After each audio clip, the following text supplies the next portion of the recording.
दोस्तों, मैं हिमांशु सोनी, आप सबका स्वागत है। आज हम स्टार्ट करने जा रहे हैं एक नई journey class 12 physics chapter number first. NCERT के हिसाब से ये सीबीएसई और आरबीएसई दोनों में हमारा जो फर्स्ट पोर्शन है वो है इलेक्ट्रोस्टैटिक्स।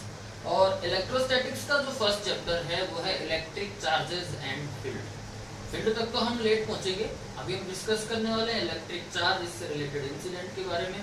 देखिए, फिजिक्स की एक बहुत बड़ी ब्रांच है इलेक्ट्रोमैग्नेटिज्म। इसके दो पार्ट होते हैं, इलेक्ट्रोस्टैटिक्स में हम लोग डिस्कस करने वाले, हम लोग पढ़ेंगे चार्ज इन रेस्ट। मतलब चार्ज अगर रेस्ट में है तो उससे इंसिडेंट, उससे रिलेटेड जितनी भी घटनाएं होंगी, उससे जितने भी टॉपिक होंगे उससे रिलेटेड वो सब। For example conservation of charges, quantization of charges, force, दोनों चार्ज के बीच में, कैपेसिटर तक हम जाएंगे।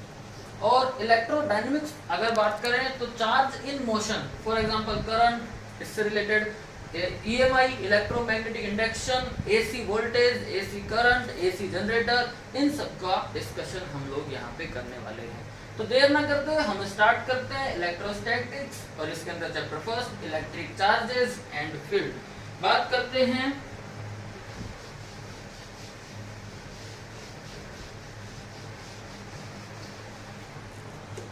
सबसे पहला जो क्वेश्चन आता है हमारा वो आता है कि इलेक्ट्रिक चार्ज है क्या।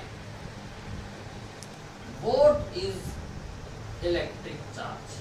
देखिए, अगर बेसिक सी बात करूं, सिंपल सी बात करूं तो क्या होता है, charge is intrinsic property of matter. मतलब किसी भी मैटर की एक इंट्रिंसिक का मतलब होता है बिल्कुल बेसिक, सबसे नीचे, इससे नीचे कुछ नहीं है। एक फंडामेंटल प्रॉपर्टी है चार्ज किसी मैटर की। फॉर एग्जांपल अगर हम रिलेट करेंगे तो हम रिलेट करते हैं इसको मास से। अगर देखो, चार्ज के बारे में आपको डिटेल से जानना है तो हमारे इसी चैनल के ऊपर क्लास 10th इलेक्ट्रिसिटी का फर्स्ट लेक्चर, हमने उसमें चार्ज को बड़े डिटेल से समझा था। अगर आप तो और अच्छे से समझना है इसको तो आप वहां पे जाके वो वीडियो देखिए, उसमें सबसे पहले हमने चार्ज को समझाया हुआ है और थोड़ा सा हम लोग यहाँ पे इसको डिस्कस करते हैं। तो यहाँ पे जो है मास और चार्ज, इन दोनों को रिलेट कर रहे हैं। चार्ज मास की तरह है। फॉर एग्जांपल अगर मैं बात करूं कि मास किससे मिलके बना हुआ है, तो मास किसी से मिलके बना हुआ नहीं है, ये खुद एक फंडामेंटल क्वांटिटी है। चार्ज भी ऐसी ही एक क्वांटिटी है। बात करें चार्ज की तो चार्ज को हम लोग रिप्रेजेंट करते हैं, इसका सिंबल जो है इलेक्ट्रोस्टैटिक्स के अंदर वो है कैपिटल क्यू या फिर स्मॉल क्यू। यूनिट जो होती है चार्ज की वो होती है coulomb. Unit of charge is equal to coulomb और इसको रिप्रेजेंट किया जाता है सी से।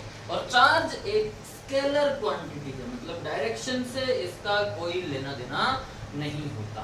अब मास से कैसे रिलेट करते हैं, देखो मास से रिलेट अगर कैसे करते हैं तो हम देखो उन दोनों को रिलेट करें एक दूसरे से। तो जो मास है और चार्ज है, इन दोनों में क्या सिमिलरिटीज हैं और इन दोनों में क्या डिफरेंस है।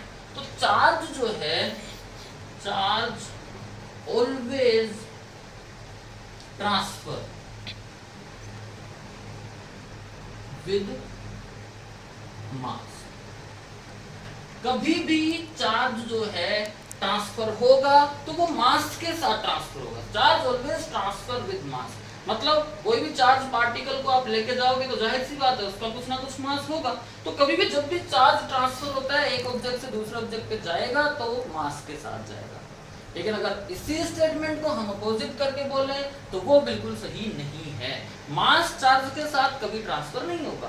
चार्ज मास के साथ ट्रांसफर होगा लेकिन मास जो है वो चार्ज के साथ ट्रांसफर नहीं होगा। अब हम दोनों में डिफरेंस देखते हैं, मास और चार्ज के अंदर क्या डिफरेंस होता है। देखो, चार्ज और मास की अगर हम बात करें तो एक सिंपल सा डिफरेंस है जो हम लोगों को पता है कि चार्ज जो होता है वो दो टाइप का होता है, positive negative. For example +5 coulomb ले लिया, -5 कूलम ले लिया। अब मास जो होता है वो सिर्फ किसका होता है, पॉजिटिव का, कभी नेगेटिव का हो ही नहीं सकता। आपने कभी सुना है -5 किलोग्राम, होता ही नहीं। तो चार्ज दो टाइप का होता है, पॉजिटिव नेगेटिव। मास जो होता है वो अकेला पॉजिटिव ही होता है, नेगेटिव नहीं होता। ठीक है, ये एक सिंपल सा। अब दूसरा मोस्ट इंपॉर्टेंट जो डिफरेंस है उसको देखते हैं। मास जो है वो डिपेंड है, mass is dependent of speed. कैसे? तो एक इक्वेशन है most important, m is equal to m not upon में square root 1 minus b square upon c square. ये इक्वेशन हो सकता है आपने 11th क्लास में पढ़ी होगी, और नहीं भी पढ़ी होगी तो हम लोग 12th क्लास में इस इक्वेशन को देखने वाले हैं। देखिए, जो मास अगर मोशन की कंडीशन में होता है, कोई ऑब्जेक्ट अगर मोशन कर रहा होता है तो उसका मास जो है वो वेरिएबल होता है। अगर उसके रेस्ट मास की कंपेयर करें तो m मास इन मोशन है, m not mass in rest है, और v उसका वेलोसिटी जिस भी स्पीड के साथ वो मोशन कर रहा है, c is the speed of light, और c की वैल्यू कितनी होती है? c is equal to 3 × 10⁸ metre per second. जब भी कोई ऑब्जेक्ट मोशन की कंडीशन में होगा, जब भी कोई ऑब्जेक्ट मोशन कर रहा होगा तो उसका मास उसके रेस्ट के मास से हमेशा ज्यादा होगा। कैसे? आप समझते हैं। अभी यहाँ पे क्वेश्चन ये भी आता है कि सर अभी तक तो ऐसा कोई कंसेप्ट हमारे था ही नहीं। देखो, अब तक 11th क्लास में हम लोगों ने क्या किया है, हम लोगों ने जितनी भी मोशन की बात की थी वो सारे के सारे बड़े ऑब्जेक्ट थे। कोई ब्लॉक ले लिया, कोई कार है, कोई ट्रक है, कोई बॉक्स है, ये सारे ऑब्जेक्ट ऐसी मोशन कर रहे थे जो हम लोग देख सकते हैं। तो अब अगर मान लो नॉर्मली इनकी मोशन की स्पीड अगर मानेंगे तो क्या होती है? 100 मीटर, 50 मीटर, 1 किलोमीटर, 2 किलोमीटर, इसके आसपास पर सेकंड अगर हम बात करें। और c जो लाइट की स्पीड है वो होती है 3 × 10⁸ मीटर पर सेकंड। मतलब अगर यहाँ पे हम वैल्यू पुट करेंगे तो v और c की जब भी वैल्यू पुट करोगे तो ये वैल्यू हमेशा नेग्लेबल होती है। मतलब v आपने रखा 50 मीटर, 100 मीटर, c कितना रखोगे? 3 × 10⁸ मीटर पर सेकंड। तो ये जो वैल्यू है ये नेग्लेबल वैल्यू होती है। नेग्लेबल वैल्यू मतलब इसकी वैल्यू आसपास 0 होती है। 1 माइनस 0 लगभग ये 1 के बराबर होता है, और ये बराबर हो गया m is equal to m naught. तो अब तक कोई डिफरेंस, अब तक कोई फर्क नहीं पड़ रहा था किस पे? इस मोशन का मास के ऊपर। लेकिन अब अगर हम बात करें क्वांटम फिजिक्स, ये जो भी पढ़ रहे हैं हम लोग ये सब क्वांटम फिजिक्स के अंदर आ रहा है। क्वांटम फिजिक्स का मतलब क्या होता है? छोटे पार्टिकल, इलेक्ट्रॉन, प्रोटॉन, ये जो पार्टिकल होते हैं इनकी स्पीड की, इनकी जो मोशन होती है, इनकी जो स्पीड होती है वो होती है 10⁶ मीटर पर सेकंड, लगभग बराबर के आसपास है। अगर बीटा पार्टिकल की बात करें तो वो और भी ज्यादा स्पीड से मूव करता है, 10⁷ मीटर पर सेकंड। तो इनकी जो स्पीड है वो लगभग इसके बराबर होती है, तो डेफिनेट सी बात है डिफरेंस आएगा, फर्क पड़ेगा। तो मास जो है, सिंपल सी बात, अगर हम डिफरेंस की बात कर रहे हैं तो मास is dependent of speed, speed पे डिपेंड करेगा मास। जबकि चार्ज जो है वो इंडिपेंडेंट होता है, charge is independent of speed. कभी ऐसा होता नहीं है कि कोई चार्ज पार्टिकल मूव कर रहा है और उसका चार्ज उसकी स्पीड की वजह से चेंज हो गया, नहीं। क्लियर है? तो मास जो है वो डिपेंडेंट होता है स्पीड पे, चार्ज जो है वो इंडिपेंडेंट होता है स्पीड पे। ये एक जनरल सी हम लोगों ने बात की किसकी? चार्ज की। स्केलर क्वांटिटी यूनिट कूलम होती है, और ये सारा कंसेप्ट है। अब हम बात करते हैं चार्ज की कुछ प्रॉपर्टी की। देखो, अब हम बात कर रहे हैं चार्ज की प्रॉपर्टी के बारे में। देखिए, ये जो लेक्चर होने वाला है ये बहुत ही बेसिक सा लेक्चर होने वाला है। ऑब्वियसली किसी भी चैप्टर का जो फर्स्ट लेक्चर होता है वो हमेशा बेसिक होता है। इसमें हम बारीक जो कंसेप्ट होते हैं, छोटे कंसेप्ट होते हैं, उनको डिस्कस करने वाले हैं। तो अभी हम बात कर रहे हैं कंजर्वेशन ऑफ चार्ज। एक सिंपल सी डेफिनेशन, एक सिंपल सा स्टेटमेंट आपने एनर्जी का पढ़ा हुआ है, energy can neither be created nor be destroyed. Charge का भी वैसा ही है, charge can neither be created nor be destroyed but it can be transfer. Transfer कर सकते हैं चार्ज को, क्रिएट नहीं कर सकते, डिस्ट्रॉय नहीं कर सकते। अगर इसी को हम लोग एक दूसरी डेफिनेशन से समझें तो हम कह सकते हैं कि total charge of an isolated system. Isolated system बोले तो एक बिल्कुल अकेला सिस्टम जो जिसका किसी दूसरे सिस्टम से कोई लेना देना नहीं है, कंप्लीटली क्लोज्ड सिस्टम। तो एक आइसोलेटेड सिस्टम का टोटल चार्ज हमेशा कंजर्व रहेगा, हमेशा कांस्टेंट रहेगा। फॉर एग्जांपल, हमारे पास ये क्लोज्ड एक आइसोलेटेड सिस्टम है, इसमें हमारे पास 3 बॉडी है। ये ध्यान रखना, किसी बॉडी का चार्ज कंजर्व हो ये जरूरी नहीं है, बट सिस्टम का चार्ज ऑलवेज कंजर्व रहेगा। तो हमारे पास इस सिस्टम में 3 बॉडी है, एक का चार्ज है +2 कूलम, एक का चार्ज है +3 कूलम और एक का चार्ज है -4 कूलम। इसी सिस्टम का अगर आपको वापस से चार्ज देता है यही 3 बॉडी का, तो एक का चार्ज दिया हुआ आपको +1 कूलम, एक का दिया हुआ +2 कूलम, इसका आपसे पूछा है।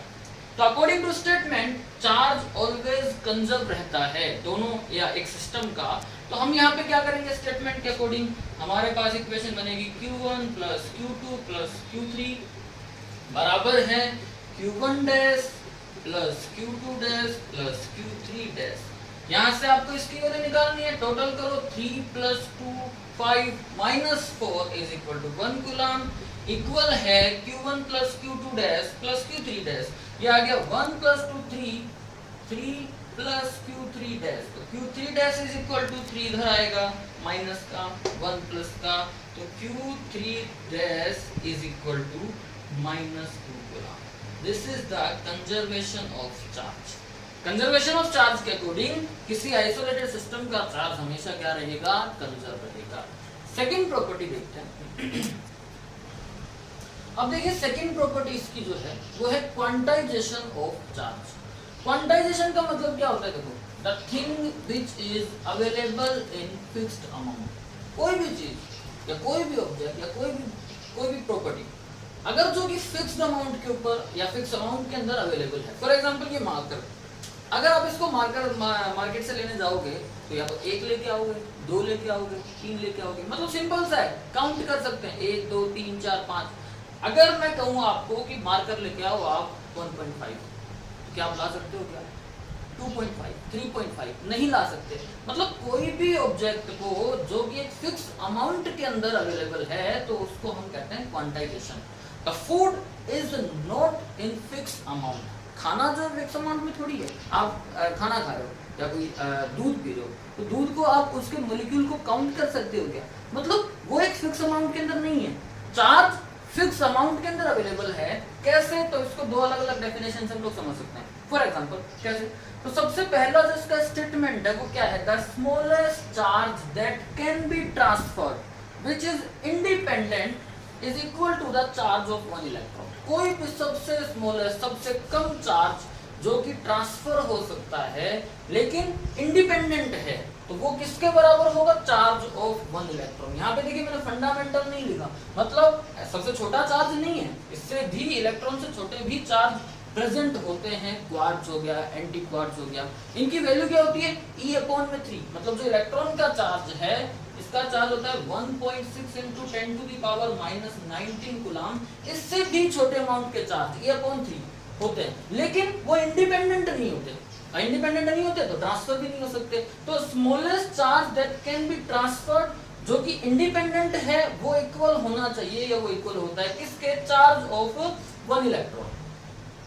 इसी को अगर दूसरी डेफिनेशन से समझेंगे तो the charge of a body, किसी भी बॉडी का चार्ज जो है वो integral multiple of charge of 1 electron.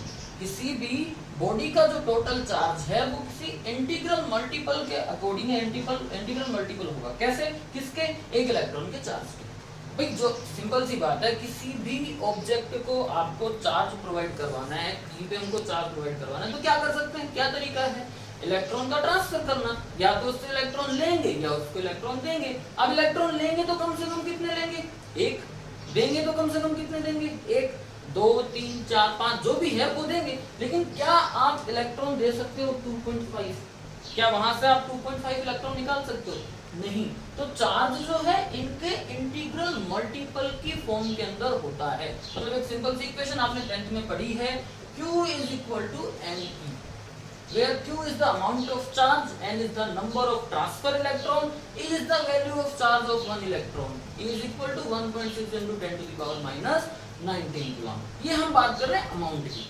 तो चार्ज का जो अमाउंट है वो इंटीग्रल मल्टीपल के फॉर्म के अंदर होता है। इसको हम समझते हैं या इसको हम कैलकुलेट करते हैं एक एग्जांपल के साथ। ये क्लियर समझ में आ गया सबके? अब हम देख रहे हैं कि इसको एक एग्जांपल से कैसे समझ सकते हैं। एग्जांपल देते हैं इसका।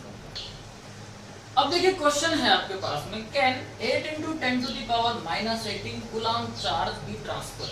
क्या हम लोग किसी ऑब्जेक्ट के ऊपर इतना चार्ज प्रोवाइड करवा सकते हैं? तो अब ये कैलकुलेट करना है, तो हमें कैलकुलेट करना क्या है? हमने भी बताया कि इंटीग्रल मल्टीपल की फॉर्म के अंदर चार्ज होना चाहिए। अमाउंट आपको चार्ज का दिया हुआ है, आपको निकालना है द वैल्यू ऑफ n, मतलब इलेक्ट्रॉन कितने हैं। तो जैसे कि बताया इंटीग्रल मल्टीपल की फॉर्म के अंदर आप ट्रांसफर कर सकते हो 1 2 3 4 5 6 n तक। लेकिन अगर वैल्यू आती है 2.5 3.5 तो इसका मतलब ये चार्ज जो है वो ट्रांसफर नहीं हो सकता। देखो कैलकुलेट करते हैं, q is equal to value आपके पास equation q is equal to n की, तो value of q is equal to 8 × 10 to the power minus 18 coulomb रखते हैं। 8 × 10 to the power minus 18 coulomb is equal to n, आपको value count करनी है e, the value of e 1.6 × 10 to the power minus 19 coulomb.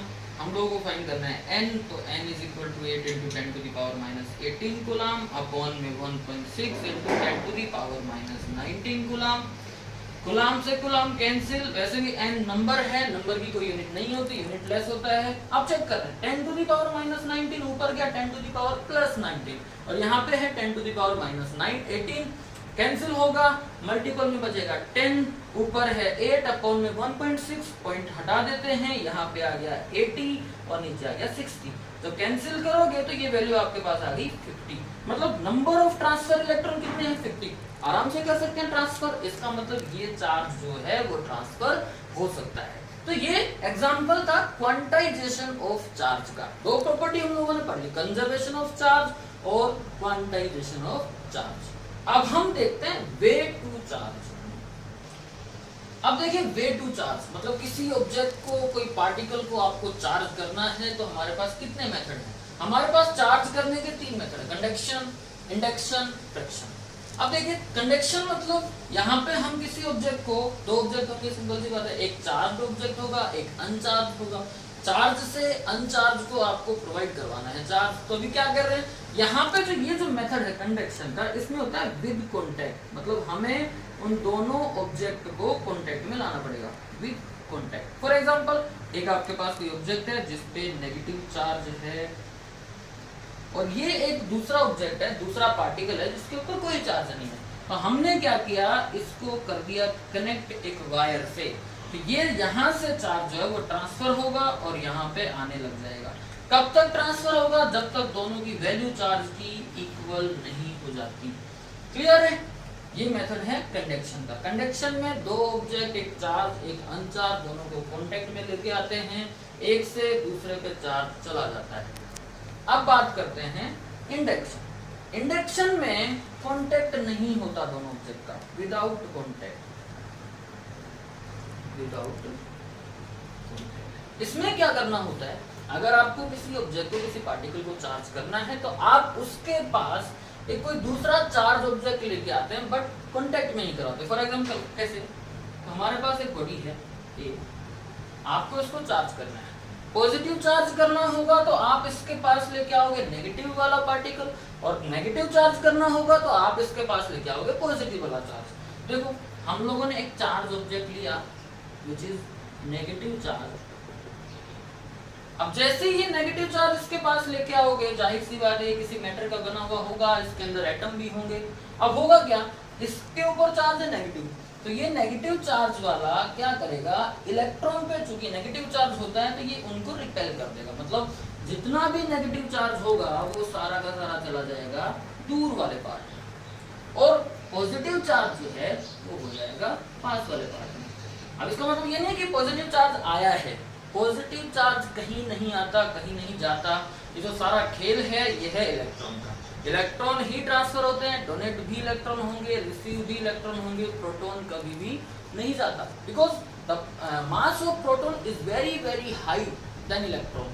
Proton का mass और electron का मास अगर compare करें तो मास ऑफ इलेक्ट्रॉन कितना होता है, 9.1 × 10 to the power minus 31 kilogram, और मास ऑफ प्रोटॉन कितना होता है, तो ये होता है 1.6 × 10 to the power minus 27 kilogram, 1.67। Compare करके देखोगे लगभग 1000 मल्टीप्लस ज्यादा है इलेक्ट्रॉन का मास, और अगर प्रोटॉन के मास को कंपेयर करोगे तो प्रोटॉन का मास लगभग 1000 गुना ज्यादा है किससे, इलेक्ट्रॉन से। तो प्रोटॉन कभी ट्रांसफर होगा नहीं। अब यहाँ हमने क्या देखा, नेगेटिव चार्ज इसके पास लेके आए, पॉजिटिव चार्ज जो है, क्योंकि इलेक्ट्रॉन जहां भी जाएंगे, इलेक्ट्रॉन अगर चले जाते हैं कहीं से तो वहां पे अपने आप कैसा चार्ज आ जाता है, पॉजिटिव चार्ज। तो इलेक्ट्रॉन उधर शिफ्ट हो गए, इस पे चार्ज आ गया कैसा, पॉजिटिव। अभी भी क्या ये चार्ज है, नहीं ये चार्ज नहीं है, ये पोलराइज्ड हो गया। पोलराइज्ड का मतलब आप 12th में भी पढ़ेंगे, पोलराइज्ड का मतलब होता है चार्ज पार्टिकल शिफ्ट हो गए, सेपरेट हो गए, बट हैं अभी भी इक्वल अमाउंट में, तो क्या होगा, इलेक्ट्रिकली तो न्यूट्रल है ये, है क्या ये न्यूट्रल, पोलराइज्ड हो गया लेकिन इलेक्ट्रिकली क्या है, न्यूट्रल। अब हमको चार्ज करना है इसको, तो कैसे करेंगे, हम लेके आते हैं कोई दूसरा ऑब्जेक्ट, कोई दूसरा पार्टिकल, कोई दूसरी बॉडी इसके पास, ये भी न्यूट्रल है, इसके ऊपर कोई चार्ज नहीं। अब क्या होगा कि ये वाला जो पार्टिकल या ये वाला जो पार्ट है, इसको आपने कनेक्ट कर दिया बी से, मतलब यहाँ का जो चार्ज है नेगेटिव चार्ज, ये शिफ्ट हो जाएगा किसमें, इस बी में, और इस पे कैसा बच जाएगा, सिर्फ पॉजिटिव। तो अब देखो क्या करेंगे, अगर आप इसको सेपरेट करोगे वापस से, तो आपने यहाँ नेगेटिव चार्ज था, इसको हमने सेपरेट किया, इस पे क्या बच गया, सिर्फ पॉजिटिव चार्ज, और इसको अलग कर दिया, इस पे आ गया नेगेटिव चार्ज। तो this is the method of induction, इससे हम क्या कर सकते हैं, चार्ज प्रोवाइड करवा सकते हैं किसी ऑब्जेक्ट को। कंडक्शन, इंडक्शन, और अब हमारे पास है फ्रैक्शन। देखो फ्रैक्शन देखते हैं। Third method way to charge is fraction. Fraction में क्या करते हैं हम लोग, फ्रैक्शन में हम करते हैं रब दो ऑब्जेक्ट, मतलब ये हमारे पास कोई दो ऑब्जेक्ट हो गए, इन दोनों को हमें करना है रब। अब रब करेंगे तो क्या होगा, इलेक्ट्रॉन छटक के चला जाएगा किसी दूसरे पार्ट। मतलब क्या होता है, देखो जब भी हम किसी दो ऑब्जेक्ट को आपस में रब करते हैं, तो हम एनर्जी प्रोवाइड करवा रहे हैं उनको। कौन सी एनर्जी, काइनेटिक एनर्जी, 11th में पढ़ी है। काइनेटिक एनर्जी जब हम रब करवाते हैं, तो ये काइनेटिक एनर्जी प्रोवाइड करवा रहे हैं हम यहाँ पे, और ये जो काइनेटिक एनर्जी है ये कन्वर्ट होगी किसमें, थर्मल एनर्जी। जब भी आप अपने हाथों को रब करते हैं, वो अपने आप क्या हो जाते हैं, गर्म हो जाते हैं, अपने आप हीट जनरेट होती है। तो this is the way to generate thermal energy. Kinetic energy आपने प्रोवाइड करवाई, रब किया, कौन सी एनर्जी बन गई, थर्मल एनर्जी। और थर्मल एनर्जी जैसे ही, अब चूंकि इनके पास क्या होंगे, एटम होंगे, अब एटम होंगे तो एटम का जो आउटर मोस्ट ऑर्बिट होता है, उनके अंदर जो इलेक्ट्रॉन होते हैं, उनके पास क्या आ जाएगी, थर्मल एनर्जी। और जैसे ही थर्मल एनर्जी आती है, ये हो जाते हैं एक्साइटेड, और जैसे ये एक्साइटेड होंगे तो ये निकल जाते हैं अपनी आउटर मोस्ट सेल से, और किसी दूसरे पार्टिकल, किसी दूसरे मैटर के अंदर चले जाते हैं। अब किससे निकलेंगे, किससे जाएंगे, ये डिपेंड करता है उस मैटर के ऊपर, कौन सा मैटर ज्यादा इलेक्ट्रोपॉजिटिव है, कौन सा इलेक्ट्रोनेगेटिव है। तो मतलब जब भी आप किन्हीं दो ऑब्जेक्ट को बीच में रब करोगे, तो इलेक्ट्रॉन एक से दूसरे में ट्रांसफर हो जाते हैं, और इस मेथड से जहां से इलेक्ट्रॉन गए वो पॉजिटिव चार्ज हो जाता है, जहां से इलेक्ट्रॉन आए जहां पे, वो नेगेटिव चार्ज हो जाता है। एग्जाम्पल बहुत सारे हैं, हम जब भी किसी स्केल को रब करते हैं हमारे हेयर के अंदर, तो क्या होता है, स्केल से या बालों से जो है इलेक्ट्रॉन ट्रांसफर होते हैं, एक के ऊपर पॉजिटिव और एक के ऊपर नेगेटिव चार्ज आ जाता है। आपने पेन भी लिया होगा, कई बार रब करते हैं हम लोग। तो ये सारे मेथड जो है वो फ्रैक्शन के हैं, मतलब कोई भी दो ऑब्जेक्ट को आप रब करोगे, रब करते ही इनके बीच में एनर्जी जनरेट होगी, इलेक्ट्रॉन एक्साइटेड स्टेट में जाएंगे, और इस तरीके से एक ऑब्जेक्ट से दूसरे ऑब्जेक्ट पे इलेक्ट्रॉन ट्रांसफर होते हैं। जहां से गए वहां पे पॉजिटिव चार्ज, जहां पे आए वहां पे नेगेटिव चार्ज। तो ये आज का लेक्चर जो था यहीं तक है। बेसिक कंसेप्ट अपने डिस्कस की अपन ने, जो भी चीजें हम लोगों ने यहाँ पे समझी। अगर आपके कोई क्वेश्चन हो, वीडियो आपको कैसी लगी, ये सब चीजें आप कमेंट सेक्शन में जाके बता सकते हैं। आपके जो भी क्वेश्चन होंगे मैं कोशिश करूंगा आपके क्वेश्चन के जवाब देने की। धन्यवाद, जय हिंद।